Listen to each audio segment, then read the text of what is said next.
Hah? Lagu Sion nomor 64. 64 ya. Ya. 64. Kita cari dulu nomor 64.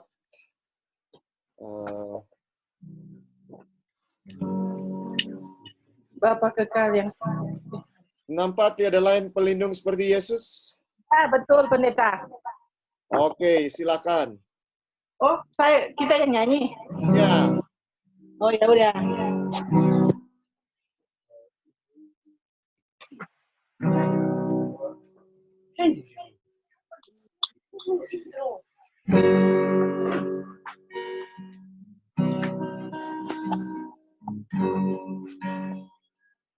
Ku suka saksikan dari Yesus yang menjadi sahabatku yang erat,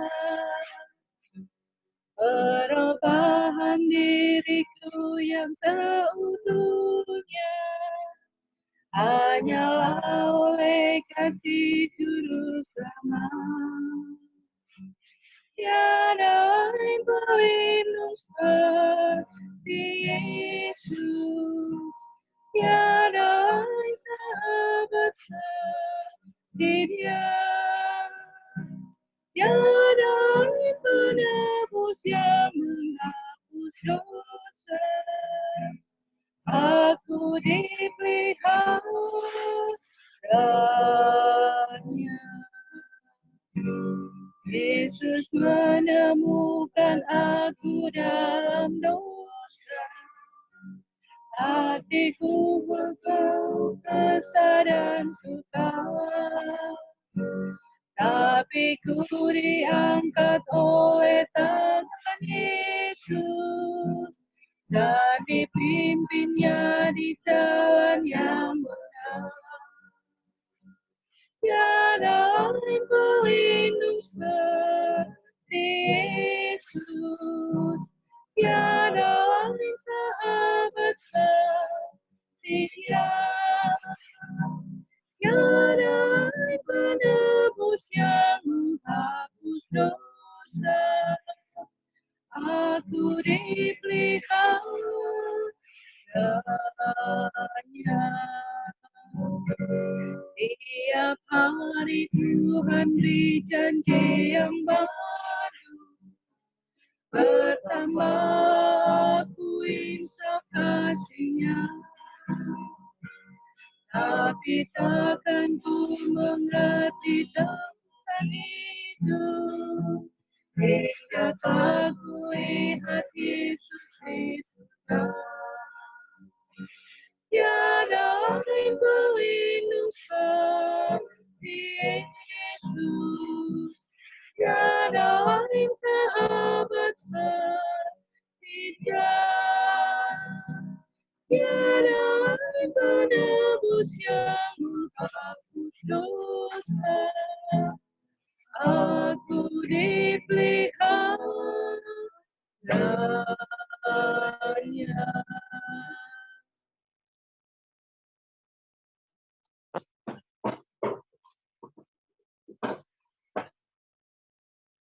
Terima kasih kepada Ibu Helda dan pendukung-pendukung di belakangnya yang sudah menyanyikan lagu pujian buat Tuhan pada sore hari ini.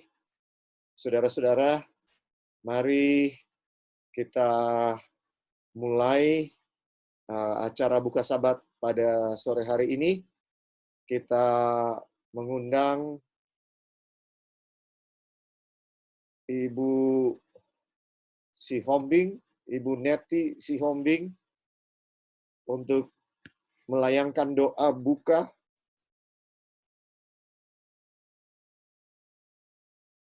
Opung Mario. Ya. Mari sama-sama kita berdoa. Tuhan Allah, Bapa kami dalam surga, terima kasih Tuhan atas berkat lindungan-Mu kepada kami. Panjang minggu Tuhan, Engkau telah berkati kami Tuhan, hingga pada hari Sabat-Mu yang kudus ini. Dan kami Tuhan tidak kekurangan sesuatu apapun. Terima kasih Tuhan, oleh karena berkat dan pimpinan-Mu kepada kami juga, kami masih bisa berkumpul bersama, memuji dan membesarkan nama Tuhan, walaupun dengan melalui Zoom ini Tuhan. Tuhan, sepanjang acara kami Engkau berkati kami Bapak, lindungi kami. Banyak yang kami mau saksikan kepada Tuhan kami dengar, biarlah Tuhan firman yang mau kami dengar ini Tuhan boleh mengambil tempat di dalam hati kami masing-masing. Dan bisa kami hidupkan dalam kehidupan kami sehari-hari. Sehingga dengan itu Tuhan kami makin dekat, makin setia hanya kepada Tuhan saja.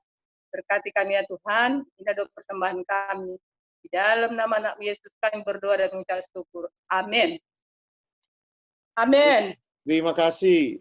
Terima kasih Opung Mario. Baiklah saudara-saudara, sebelum kita mendengarkan sabda Tuhan sebagai renungan kita pada sore hari ini, apakah ada dari antara saudara-saudara yang mau memberikan pujian syukur kepada Tuhan, kesaksian sepanjang minggu ini, berkat-berkat yang limpah yang dirasakan? Silakan kalau ada, atau sepanjang setengah minggu dari Rabu malam kita bersama-sama, ya, setengah minggu yang silam telah lewat. Apakah ada dari antara saudara-saudara yang mau terus mengucap syukur kepada Tuhan?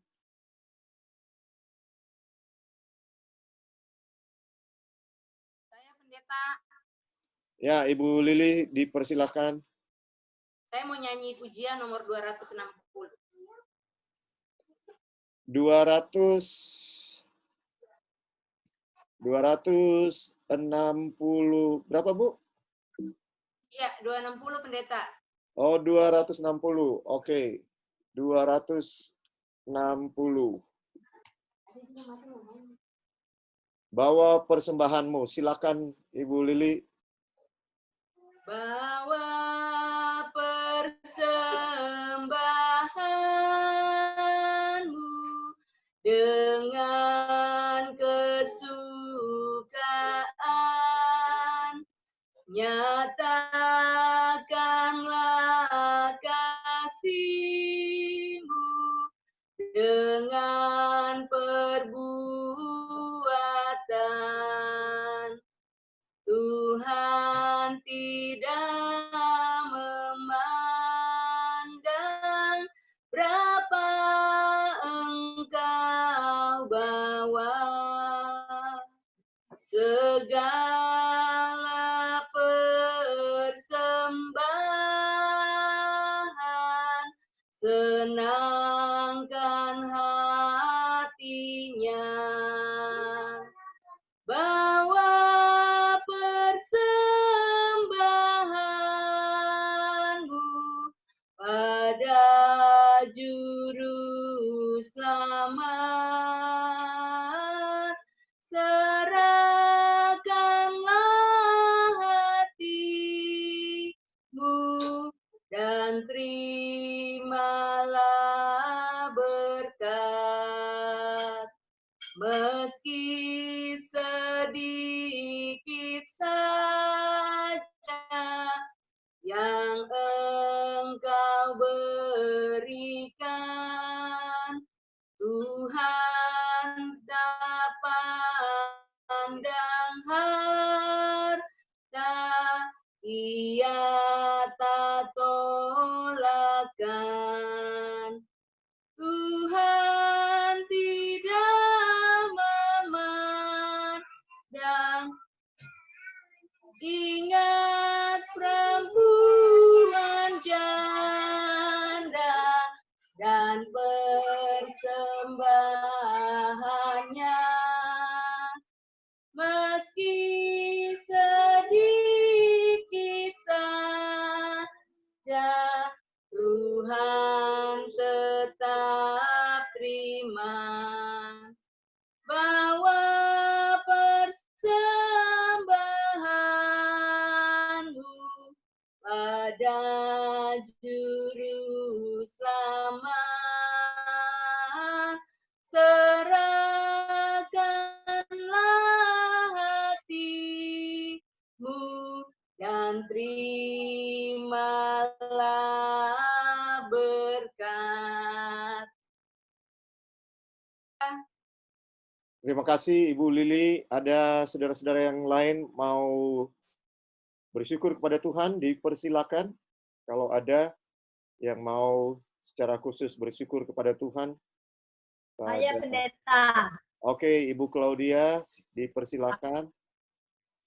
Aku bersyukur kepada Tuhan karena aku diberikan kehidupan dan kita berkecukupan, terlebih kesehatan, sementara beberapa orang mengalami kesusahan. Tapi puji Tuhan, kita bisa menikmati semua dan kita pun boleh membantu. Jadi pada waktu saya sedang menghitung-hitung untuk pembagian sembako, tiba-tiba saya tuh teringat kepada salah satu saudara kami, di mana saudara kami sangat memerlukan. Jadi saya minta maaf kepada Tuhan bahwa saya terlambat memberitahukan kepada mereka, sementara pada beberapa waktu sebelumnya mereka sangat kesusahan.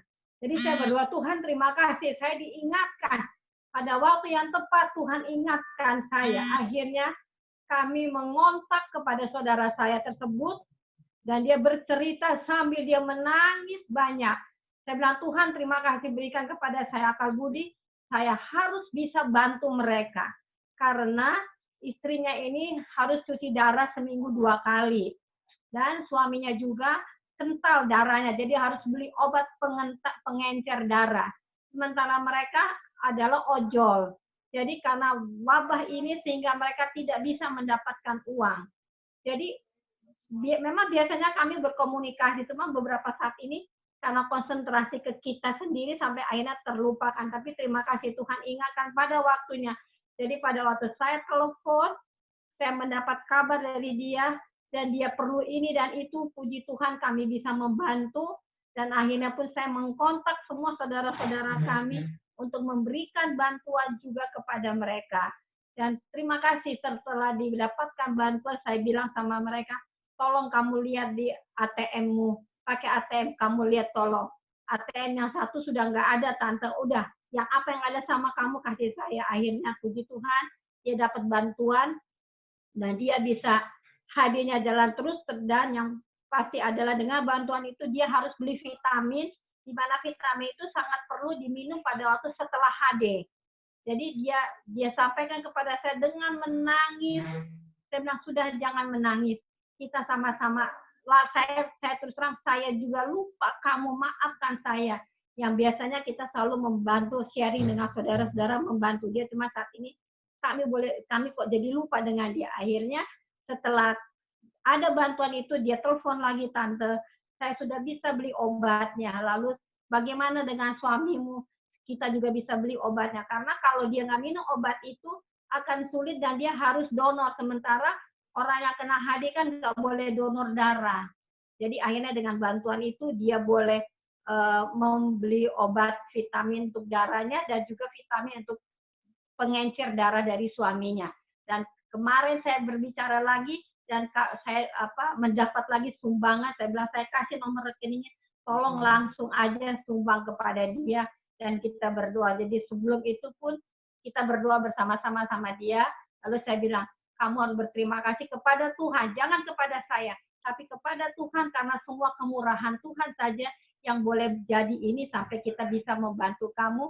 Dan kemarin dia telepon saya dengan berurai air mata, Tante terima kasih banyak, biar Tuhan yang membalas semuanya. Saya bilang, kita bukan perlu balasannya, tetapi kita harus mengingat juga bahwa kamu adalah bagian dari keluarga kami, jadi kita boleh membantu dia. Tepat pada waktunya pendeta, saya pun lalai, dan dia pun, saya tanya sudah berapa lama nggak minum obat, dari bulan Maret, Tante, aduh itu sudah sebenarnya nggak baik, tapi ya sudah berlalu, kita akan maju aja untuk kedepannya, bersyukur, dan makan makanan yang bergizi. Setelah dia cerita, aku juga mau makan apa, Tante, aku cuma ikut yang ada pada saya. Makanya saya bilang, oke, kita berdoa lagi, kita cari lagi supaya kamu juga bisa dibantu. Jadi saya ucapkan syukur karena Tuhan mengingatkan saya bisa membantu saudara saya ini yang terus terang sangat membutuhkan. Dia punya vitamin itu harus diminum setelah cuci darah. Jadi itu aja saya ucapkan terima kasih karena kita diberikan kesempatan untuk membantu juga orang lain di dalam kesusahannya mereka.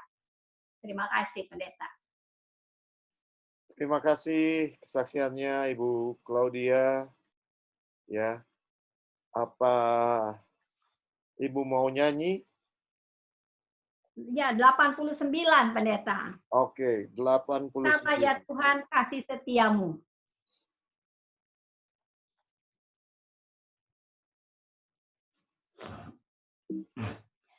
Besarlah ya Tuhan kasih setiamu, tiada bayang menudungimu. Kasih-Mu kekal tak pernah berubah, tak berkesudahan selamanya. Besarlah ya Tuhan kasih setiamu, setiap pagi sama-Tu baru. Kau penuhi segala keperluanku, besar setiamu kepadaku. Musim dan waktu pun silih berganti, bulan bintang serta matahari. Masa alam serempak jadi saksi, besar kasih setiamu ya suci. Besarlah ya Tuhan kasih setiamu, setiap pagi rahmat-Mu baru. Kau penuhi segala keperluanku, besar setiamu kepadaku.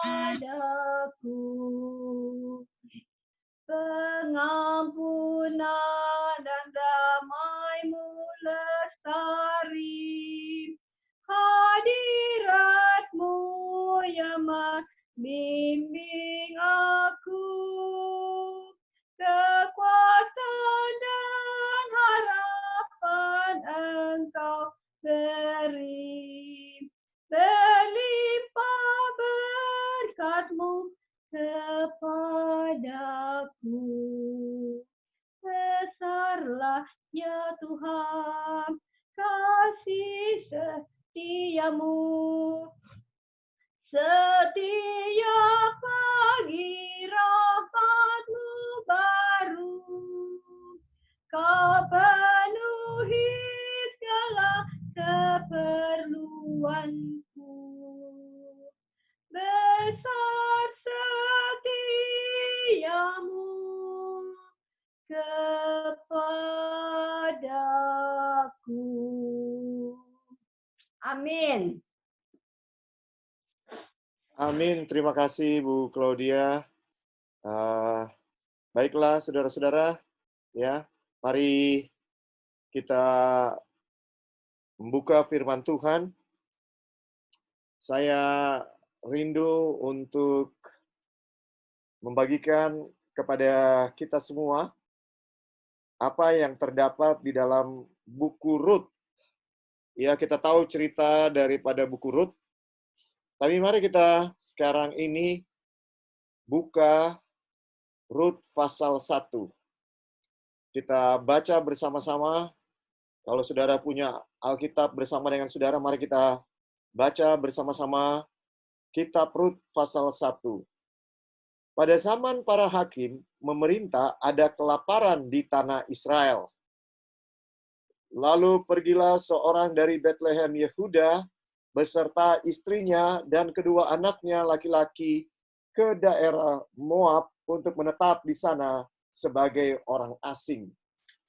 Lazim di zaman dulu, ketika ada kelaparan di satu tempat, maka mereka menghindari kelaparan itu dan pergi ke suatu tempat yang lain yang baru bagi mereka dan hidup sebagai orang asing. Satu keluarga lengkap, ya, Nama orang itu ialah Elimelek. Elimelek. Nama istrinya Naomi, dan nama kedua anaknya Mahlon dan Kilion. Semuanya orang-orang Efrata dari Bethlehem, Yehuda. Dan setelah sampai ke daerah Moab, diamlah mereka di sana. Kemudian matilah Elimelek, suami Naomi, sehingga perempuan itu tertinggal dengan kedua anaknya. Bayangkan, saudara, pergi ke suatu negeri yang asing. Ya, tentunya hidup tinggal sebagai orang yang asing tidak menyenangkan, ya. Karena kita sebagai orang asing, kita tahu bahwa ini bukan negeri kita, ya. Dan apa yang dialami oleh Naomi bukan satu hal yang mudah. Pertama, kelaparan, tidak ada makanan. Tapi kemudian mereka mencari tempat yang ada makanan di daerah Moab. Apa yang terjadi di daerah Moab? Yang terjadi di sana adalah bahwa suaminya mati di sana sehingga dia menjadi seorang janda. Ya, dan dia tinggal dengan kedua anaknya. Keduanya mengambil perempuan Moab. Yang pertama bernama Orpa, yang kedua bernama Ruth. Dan mereka diam di situ kira-kira 10 tahun lamanya. Lalu matilah juga keduanya, yakni Mahlon dan Kilion. Sehingga perempuan itu kehilangan kedua anaknya dan suaminya. Saudara, ini betul-betul ujian yang kalau kita pikirkan tentunya tidak mudah. Setelah suami mati, sekarang kedua anaknya pun mati. Saya nggak bisa bayangkan betapa Naomi ini betul-betul menderita, menghindari kelaparan. Pergi ke tanah Moab untuk mendapatkan kehidupan yang didapat di sana. Suami meninggal. 10 tahun hidup di tanah Moab, apa yang terjadi? Kedua anaknya pun meninggal. Tidak disebutkan di sini apa yang menjadi alasan bahwa anaknya meninggal dan suaminya meninggal. Tapi intinya meninggal suami dan kedua anaknya. Ternyata kehidupan tidak selalu mudah. Ya, saudara-saudara, ini berat sekali. Sama seperti keadaan kita sekarang. Ya, bayang-bayang kelaparan ada. Ya, seperti yang disaksikan oleh Ibu Claudia. Ya, orang tidak bisa bekerja dalam keadaan yang normal. Bisnis-bisnis pun pada menderita. Ya, saudara-saudara, karena hanya bisnis-bisnis tertentu yang masih tetap bisa berjalan, ya. Tapi banyak bisnis yang tidak bisa berjalan dan efek domino terjadi, ya. Bisnis-bisnis kecil sangat terkena dampaknya, ya, saudara-saudara. Jadi ini keadaan yang mirip dengan apa yang sedang kita alami saat ini. Bahkan, ya, Naomi menghadapi masalah yang jauh lebih berat. Dia sudah kehilangan suami, kehilangan kedua anaknya. Ya, ini tentunya sangat menyakitkan, sangat menyedihkan. Kemudian berkemaslah ia dengan kedua menantunya, dan ia pulang dari daerah Moab, sebab di daerah Moab ia mendengar bahwa Tuhan telah memperhatikan umatnya dan memberikan makanan kepada mereka. Saudara, dengarkan, ya. Di ayat yang ke-6 disebutkan bahwa Tuhan telah memperhatikan umatnya dan memberikan makanan kepada mereka. Ya, bahwa kalaupun ada kelaparan yang Tuhan izinkan dalam kehidupan daripada umat-umat Tuhan, tetapi Tuhan tidak akan membiarkan umat-umat Tuhan. Ya, firman Tuhan mengatakan bahwa umat Tuhan tidak akan pernah meminta-minta, ya, saudara-saudara, atau anak cucunya meminta-minta roti. Tidak. Jadi, kalaupun, ya, ada kelaparan, kita tahu pasti bahwa Tuhan dapat melakukan apa saja untuk mencukupkan segala keperluan hidup kita. Maka berangkatlah ia dari tempat tinggalnya itu bersama-sama dengan kedua menantunya. Ketika mereka sedang di jalan untuk pulang ke tanah Yehuda, berkatalah Naomi kepada kedua menantunya itu, "Pergilah, pulanglah masing-masing ke rumah ibunya.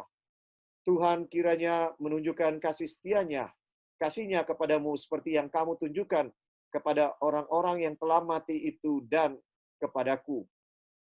Kiranya atas karunia Tuhan kamu mendapat tempat perlindungan masing-masing di rumah suaminya."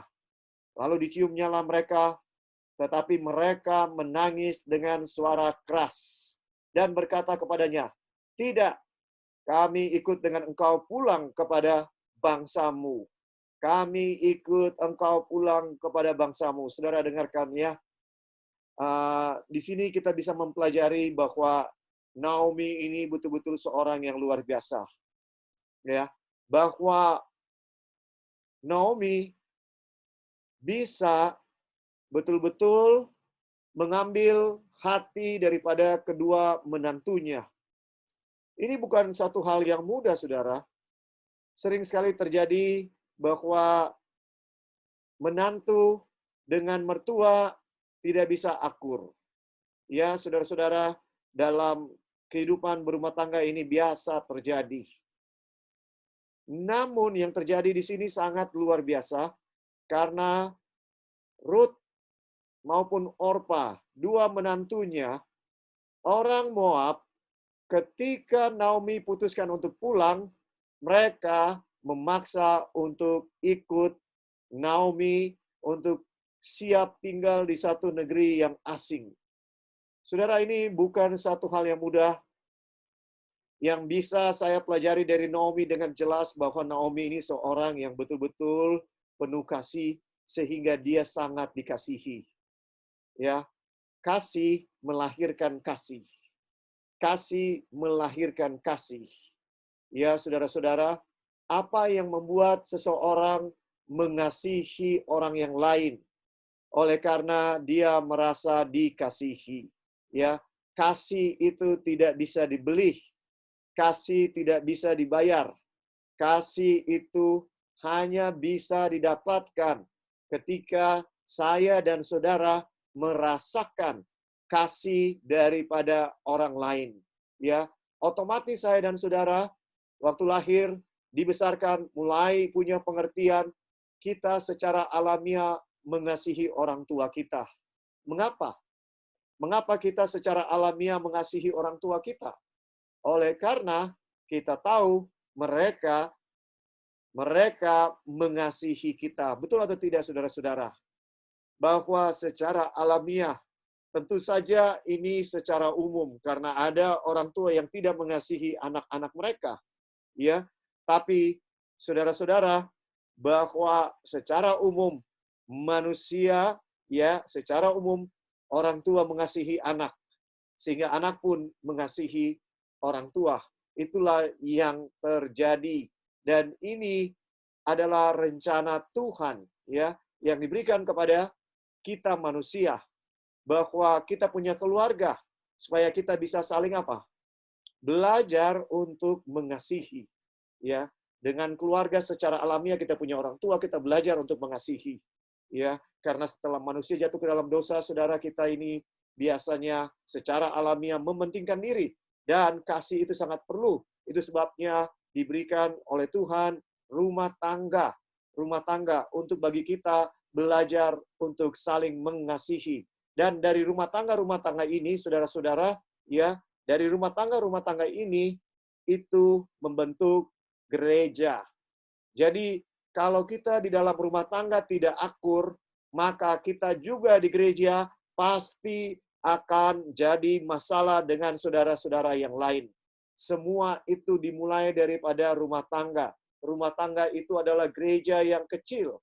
Ya, saudara-saudara, kalau saya dan saudara tidak saling memperhatikan di dalam rumah tangga dengan saudara-saudara dekat kita maupun saudara jauh kita, ya, saudara, maka sudah pasti di dalam gereja pun yang akan terjadi juga demikian. Saudara, Tuhan sangat merindukan bahwa di dalam rumah tangga ada kasih, ada saling menghormati, ada saling menyayangi. Ya, Tuhan sangat menghendaki. Dengan demikian Tuhan juga sangat menghendaki di dalam gereja ada saling mengasihi. Ya, kalau ada saling mengasihi di dalam gereja, maka kemuliaan Tuhan dipancarkan dari gereja itu. Kalau ada saling peduli, saling menghormati di dalam gereja, ya, maka Tuhan akan dipermuliakan. Mari kita lihat, ini merupakan kerinduan dari Tuhan Yesus, sehingga dia menyatakan di dalam Yohanes 17, di dalam doa perantaraan Tuhan Yesus yang sangat luar biasa. Tuhan Yesus mengatakan, ya, satu doa yang sangat luar biasa. Doa dia sampaikan di dalam Yohanes 17. Ini suatu pasal yang sangat luar biasa, ya. Di sini, ya, di dalam ayat 20, saudara dengarkan, ya. Dan bukan untuk mereka ini saja aku berdoa. Ya, bukan hanya murid-murid aku berdoa, kata Tuhan Yesus, tetapi juga untuk orang-orang yang percaya kepadaku oleh pemberitaan mereka. Dengarkan, mereka, doa daripada Tuhan Yesus adalah dia berdoa supaya orang-orang yang percaya kepada pemberitaan daripada rasul-rasul. Siapa orang-orang yang percaya oleh pemberitaan rasul-rasul itu? Saya dan saudara. Kitalah yang merupakan pokok doa daripada Tuhan kita, Tuhan Yesus. Supaya mereka semua menjadi satu. Sama seperti Engkau, ya Bapa, di dalam aku dan aku di dalam Engkau. Agar mereka juga di dalam kita, supaya dunia percaya bahwa Engkaulah yang telah mengutus aku. Ya, saudaraku, dengarkan baik-baik.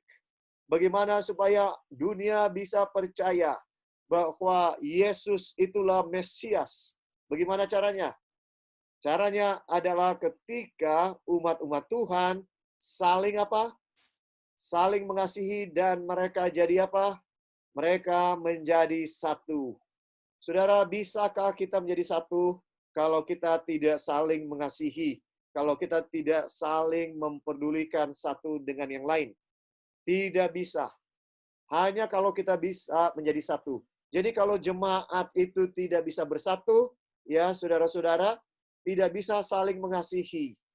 Maka lebih baik nggak usah bikin KKR. Mengapa? Karena tidak akan ada kuasa. Tidak akan ada kuasa, saudara. Ya, di dalam rumah tangga, ketika ada masalah antara suami dan istri, orang tua dan anak, ya, tidak peduli saudara berkhotbah dengan luar biasa. Saudara dan saya hanya akan ditertawakan. Keluarganya saja ribut kok selalu. Apa yang mau disampaikan, apa yang mau dikhotbahkan. Ya, khotbah yang paling berkuasa adalah perbuatan. Bukan apa yang dikatakan, tapi perbuatan. Perbuatan itu jauh lebih berkuasa daripada apapun yang kita sampaikan, apapun yang kita katakan. Jadi percuma kita bersaksi dengan luar biasa kalau kita sendiri tidak damai, tidak saling mengasihi. Saudara, apakah doa Tuhan Yesus dijawab? Mari kita lihat, ya. Apakah doa Tuhan Yesus dijawab? Ini menarik, karena sebelum Yesus mati, murid-murid ribut. Apa yang membuat mereka ribut? Mereka ribut memperebutkan siapa yang paling besar di antara mereka. Siapa yang harus jadi Perdana Menteri kalau Yesus jadi Raja. Siapa yang paling punya kedudukan yang paling tinggi kalau Yesus akan menjadi Raja. Ya, dan mereka ribut. Mereka tidak bisa damai satu dengan yang lain. Tetapi, saudaraku, ada sesuatu yang terjadi membuat mereka akhirnya bisa bersatu. Apa itu? Yang membuat mereka bersatu adalah kematian Yesus di kayu salib. Waktu Yesus mati, mereka kocar-kacir dan ketakutan tercerai-berai. Kemana-mana mereka tercerai-berai, saudara-saudara. Dan ya, mereka ketakutan, mereka bersembunyi. Ya, mari kita lihat di dalam firman Tuhan hal ini, bagaimana murid-murid penuh dengan ketakutan oleh karena mereka tahu bahwa mereka dicari-cari untuk dibunuh. Di dalam Lukas pasal 23, Saudara, ya, di sini ya, di dalam 20 Markus ya, padanannya di dalam buku Markus. Di dalam buku Markus pasal yang 16, mari kita lihat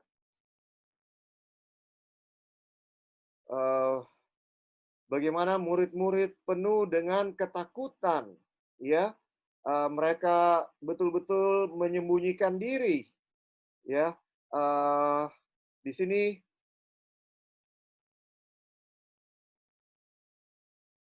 di dalam ayat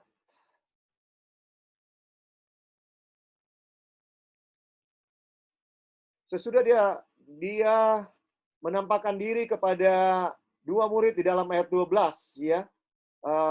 Lalu kembalilah mereka dan memberitahukannya kepada teman-teman yang lain, tapi kepada mereka pun teman-teman itu tidak percaya. Ya, saudara, mereka pulang ke teman-teman mereka untuk memberitahukan bahwa Yesus sudah bangkit. Namun teman-teman mereka, murid-murid, pada tidak percaya. Yang luar biasa adalah bahwa Yesus sudah memberitahukan sebelumnya bahwa dia akan mati. Namun mereka nggak mau percaya. Dan Yesus bilang, sesudah aku mati 3 hari kemudian aku akan bangkit. Tetapi teman-teman mereka ini tidak mau, ya. Di dalam ayat 14, akhirnya ia menampakkan diri kepada ke-11 orang itu ketika mereka sedang makan, dan ia mencela ketidakpercayaan dan kedegilan hati mereka.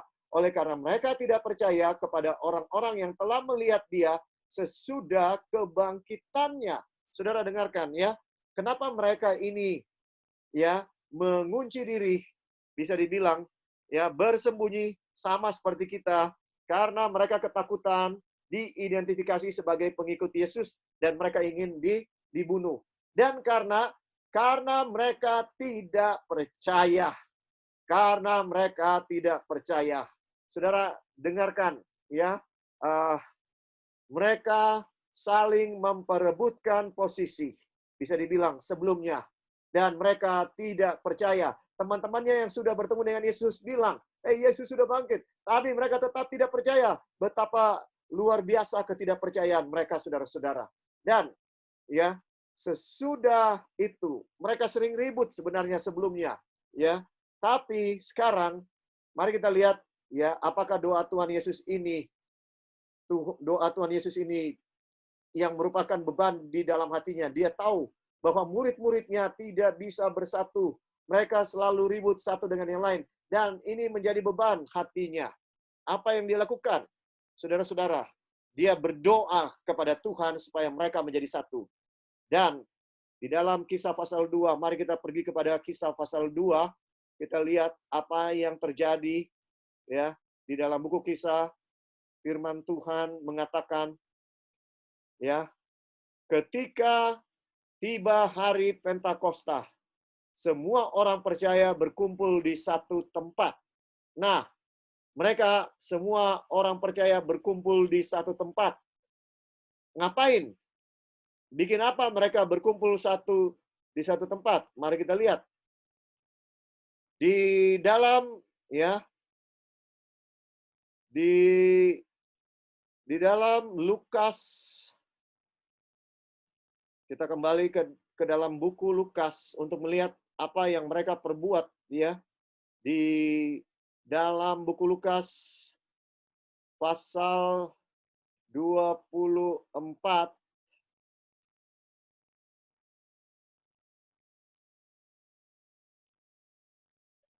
di dalam Lukas pasal 24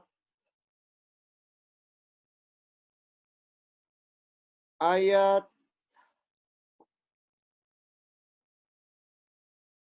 Bentar.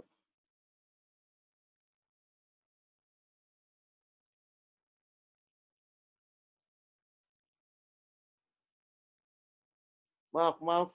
Buku Yohanes ini berarti Yohanes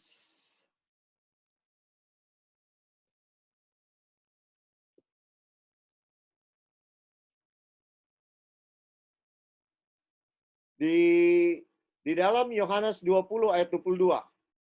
Ya, saudara-saudara, disebutkan di sini ya. Ini yang dilakukan oleh Tuhan Yesus. Yang dilakukan oleh Tuhan Yesus yang membuat mereka bisa bersatu, bisa dibilang ya. Mari kita baca mulai ayat 19. Ini yang saya katakan tadi. Ketika hari sudah malam pada hari pertama minggu itu, berkumpullah murid-murid Yesus di suatu tempat dengan pintu-pintu yang terkunci karena mereka takut kepada orang-orang Yahudi. Pada waktu itu datanglah Yesus dan berdiri di tengah-tengah mereka dan berkata, "Damai sejahtera bagi kamu." Dan sesudah berkata demikian, ia menunjukkan tangannya dan lambungnya kepada mereka. Murid-murid itu bersukacita ketika mereka melihat Tuhan. Maka kata Yesus sekali lagi, "Damai sejahtera bagi kamu, sama seperti Bapa mengutus aku, demikian juga sekarang aku mengutus kamu." Dan sesudah berkata demikian, ia mengembusi mereka dan berkata, "Terimalah Roh Kudus." Saudara, inilah yang menjadikan mereka bisa bersatu. Kenapa? Karena mereka dihembusi oleh Roh Kudus. Ketika Roh Kudus, saudara-saudara, datang dalam hidup saya dan saudara, maka yang terjadi adalah persatuan yang sangat kuat di jemaat itu, ya. Dan apa yang terjadi ketika persatuan itu ada di dalam jemaat, yaitu saling mengasihi satu dengan yang lain. Kita kembali kepada Kisah pasal 2. Apa yang terjadi di dalam Kisah pasal 2? Inilah yang terjadi. Ketika tiba hari Pentakosta, semua orang percaya berkumpul di satu tempat. Tiba-tiba turunlah dari langit suatu bunyi seperti tiupan angin keras yang memenuhi seluruh rumah di mana mereka duduk. Dan tampaklah kepada mereka lidah-lidah seperti nyala api yang bertebaran dan hingga pada mereka masing-masing. Maka penuhlah mereka dengan Roh Kudus. Lalu mereka mulai berkata-kata dalam bahasa-bahasa lain seperti yang diberikan Roh itu kepada mereka untuk mengatakannya. Ketika mereka berkumpul bersatu, ya, karena mereka sudah mendapatkan Roh Kudus, itu tadi adalah roh hujan awal buat murid-murid, bisa dibilang, untuk mempersiapkan mereka mendapatkan roh hujan akhir. Sehingga bagi mereka, ini adalah roh hujan air. Mereka dipenuhi dengan Roh Kudus, saudara-saudara. Dan apa yang terjadi ketika Roh Kudus ada di dalam jemaat? Mereka bukan saja menginjil dengan luar biasa, tapi yang terjadi adalah, mari kita baca di dalam ayat 22, ayat 42, firman Tuhan Kisah pasal 2, mereka bertekun dalam pengajaran rasul-rasul dan dalam persekutuan, dan mereka selalu berkumpul untuk memecahkan roti dan berdoa. Maka ketakutanlah mereka semua, sedang rasul-rasul itu mengadakan banyak mujizat dan tanda. Dan semua orang yang telah menjadi percaya tetap bersatu. Dan segala kepunyaan mereka adalah kepunyaan bersama. Saudara dengarkan, tingkat persatuan mereka sungguh luar biasa. Mereka selalu bersekutu bersama-sama. Mereka selalu makan bersama-sama dan berdoa bersama-sama. Ya, maka yang terjadi ketika satu umat makan sama-sama, berdoa bersama-sama, penuh dengan persekutuan saling mengasihi, maka yang terjadi adalah gereja itu penuh dengan kuasa dan membawa kemuliaan bagi Tuhan. Banyak mujizat terjadi dan tanda. Dan semua orang yang telah menjadi percaya tetap bersatu. Dan saudara, tingkat persatuan mereka itu sampai di titik di mana tidak ada yang bisa bilang ini punya saya, ini bukan punya saya, ya. Tapi siapa yang punya makanan itu berarti milik semua. Ini menyatakan satu kedekatan yang luar biasa. Ketika adik kakak bisa memakai sepatu yang sama, bisa memakai barang yang sama, ya saudara-saudara, itu karena kedekatan, menyatakan begitu dekatnya. Sehingga ketika jemaat mula-mula ini dipenuhi dengan roh persatuan yang tinggi, Rumah mereka itu adalah milik bersama. Mobil mereka itu adalah milik bersama. Saudara, ini suatu keadaan yang sangat ideal, ya. Dan selalu ada dari mereka yang menjual harta miliknya. Buat diapain? Dijual untuk beli rumah yang lebih bagus, yang lebih besar? Tidak. Tapi dijual untuk dibagi-bagikannya kepada semua orang sesuai dengan keperluan masing-masing. Saudara, rumah dijual untuk memenuhi kebutuhan masing-masing orang. Saya nggak bisa bayangkan keadaan ini terjadi. Ini tidak mungkin terjadi kalau tidak ada kecurahan roh. Ya, saudara-saudara, mereka saling memperdulikan tingkatnya tingkat dewa, bisa dibilang. Ya, bahwa mereka sampai jual mobil, jual harta mereka, rumah mereka, tanah mereka, hanya untuk saling memenuhi kebutuhan masing-masing. Dengan bertekun dan dengan sehati, mereka berkumpul tiap-tiap hari dalam bait Allah.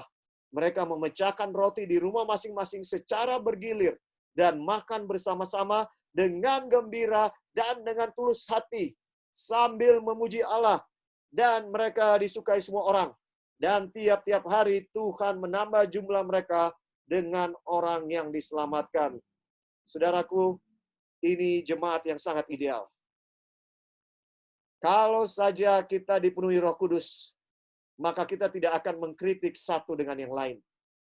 Kita akan saling mengasihi satu dengan yang lain. Ya, kita akan saling memperdulikan satu dengan yang lain. Satu susah berarti semua susah. Satu senang berarti semua apa? Senang. Ya, saudaraku, ini keadaan yang sangat ideal.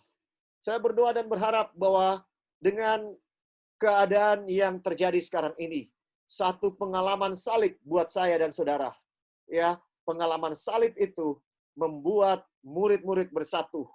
Ya, sebelum salib murid-murid tidak bisa bersatu karena masing-masing punya ambisi duniawi sendiri-sendiri. Tapi dengan terjadinya salib, Yesus dibunuh, ya, pengharapan mereka hilang, pengharapan duniawi mereka hilang.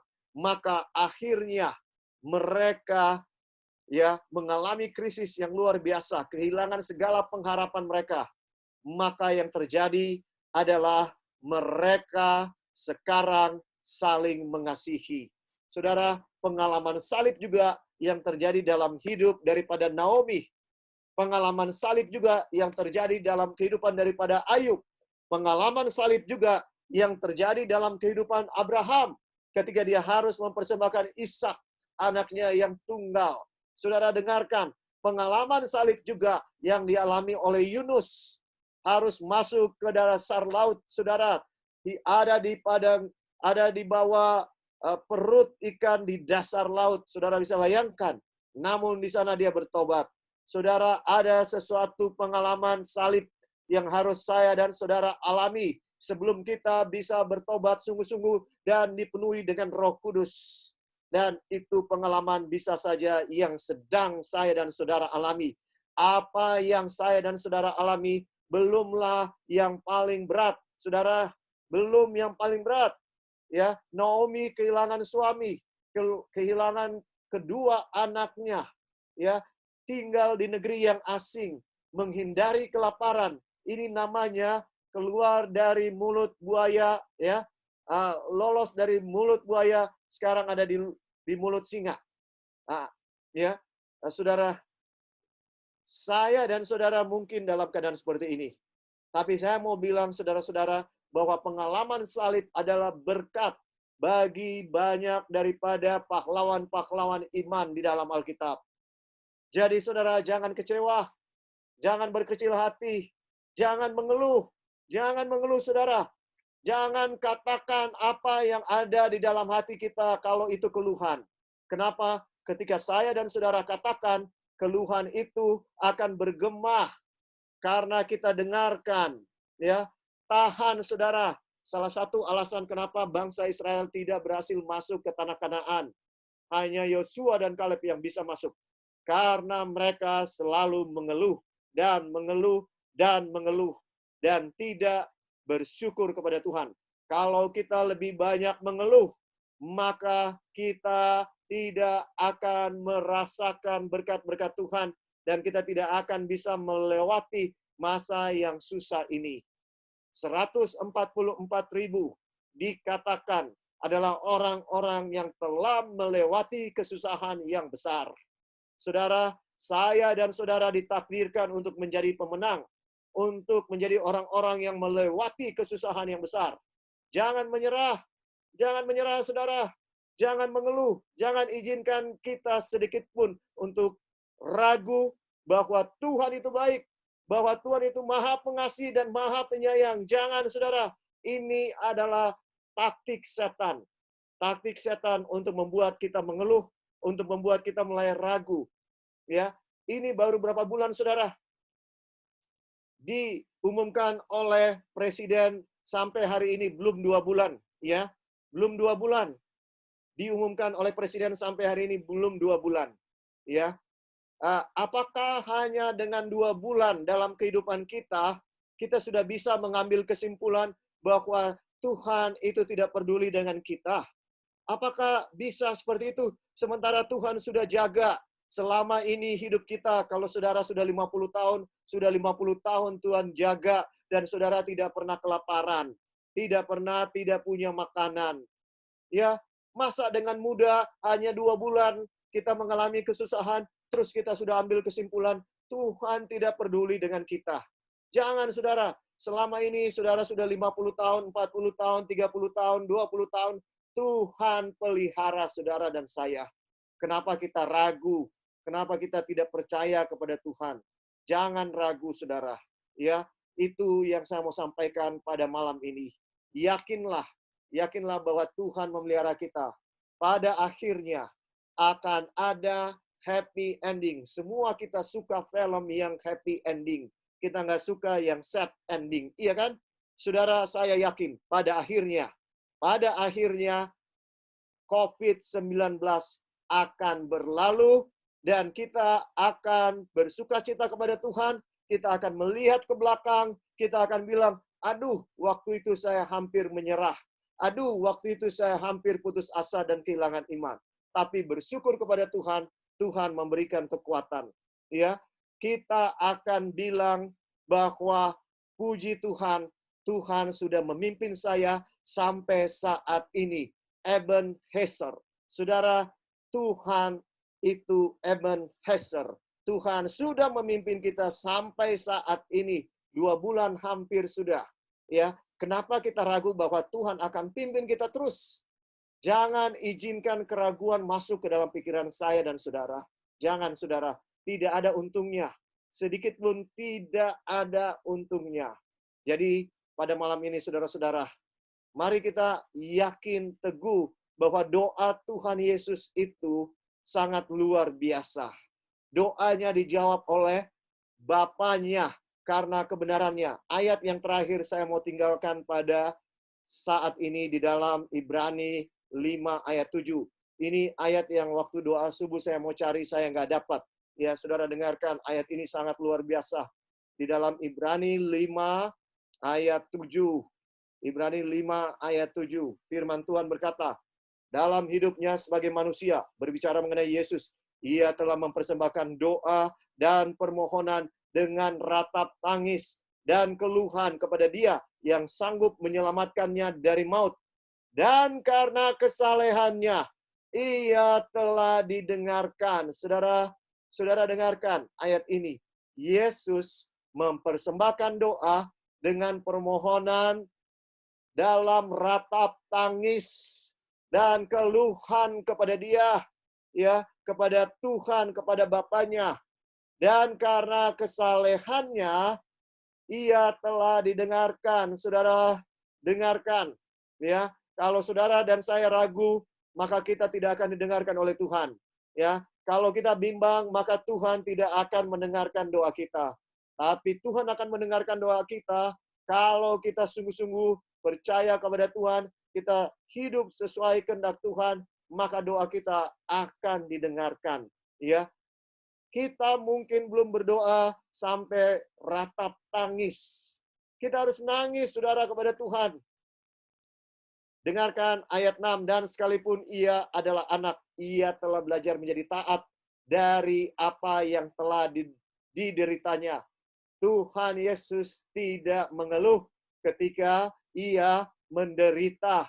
Ia taat kepada Bapanya dalam penderitaannya. Ia telah belajar untuk menurut taat, tidak mengeluh. Dan sesudah ia mencapai kesempurnaannya, ia menjadi pokok keselamatan yang abadi bagi semua orang yang taat kepadanya. Saudara dengarkan, ya, karena Yesus telah memberikan teladan kepada kita untuk taat, maka dia juga mengharapkan saya dan saudara taat. Ini yang paling penting, saudaraku. Dia mau kita belajar untuk taat dan tidak ragu. Dia akan sakit hati kalau kita ragu dan tidak percaya kepada dia. Yang saya mau sampaikan saat ini, mari kita berdoa kepada Tuhan, bilang doa yang dilayangkan oleh perwira Roma itu. Tuhan, aku percaya, tetapi tolong aku yang tidak percaya ini. Ya, kalau saya dan saudara tidak percaya bahwa Tuhan akan menolong saat ini kepada saya dan saudara, karena saudara sudah berdoa sampai saat ini belum dikabulkan oleh Tuhan, maka berdoa sama Tuhan, Tuhan, saya percaya, tapi tolong saya yang tidak percaya ini. Biarlah Tuhan akan memberkati saya dan saudara sepanjang hari Sabat ini. Sepanjang hari Sabat ini adalah waktu yang terbaik dari sepanjang minggu untuk mendekatkan diri kepada Tuhan, untuk datang menangis kepada Tuhan, untuk datang menyerahkan segala kekhawatiran kita, beban kita, ketakutan kita, kecemasan kita ke dalam tangan Tuhan. Yesus berkata, marilah kepadaku, hai kamu yang letih lesu dan yang berbeban berat, aku akan memberikan kelegaan kepadamu. Apapun yang menjadi beban saya dan saudara, pada Sabat ini adalah waktu untuk menyerahkan semuanya kepada Tuhan. Mari kita tunduk kepala dan kita berdoa.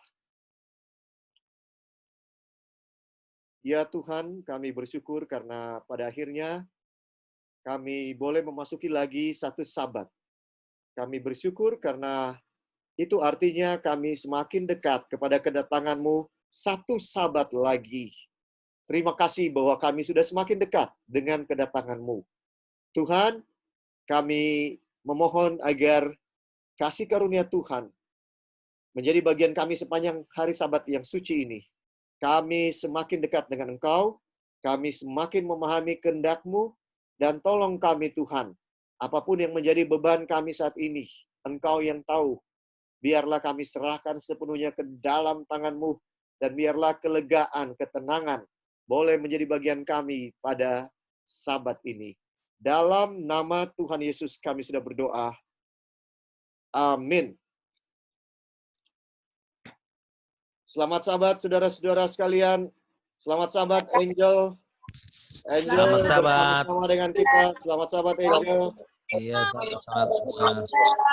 Selamat Sabat. Selamat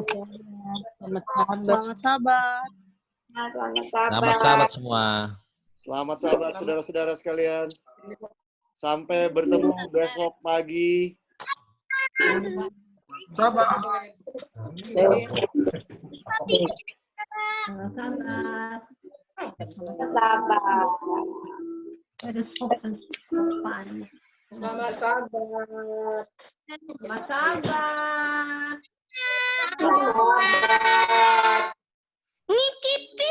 Sabat, Ben. Selamat Sabat.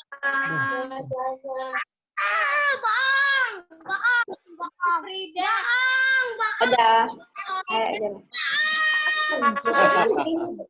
Belajar sampai besok. Dadah. Selamat Sabat.